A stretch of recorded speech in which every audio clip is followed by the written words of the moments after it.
चुनाचे हज़रत इब्राहीम अलैहिस्सलाम बेटे को ज़िबा करने के लिए मिना तशरीफ़ ले गए। शैतान ने इब्राहीम अलैहिस्सलाम के लिए इंसान की सूरत इख्तियार की। शैतान ने कहा, कहाँ जा रहे हो? हज़रत इब्राहीम अलैहिस्सलाम ने कहा, तुझे इससे क्या गर्ज़, मैं अपने काम से जा रहा हूँ। शैतान ने कहा, तेरा इरादा है कि तू अपने बेटे इस्माईल अलैहिस्सलाम को ले जाए और उसे ज़िबा करे।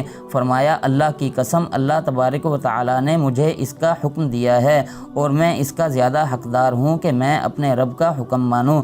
फिर शैतान इनके बेटे इस्माईल अलैहिस्सलाम के पास गया जो इनके पीछे चल रहे थे। पूछा, ए इस्माईल, कहाँ जा रहे हो?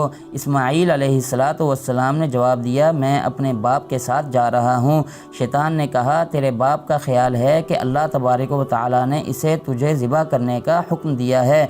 तो इस्माईल अलैहिस्सलाम ने भी वही जवाब दिया जो हज़रत इब्राहीम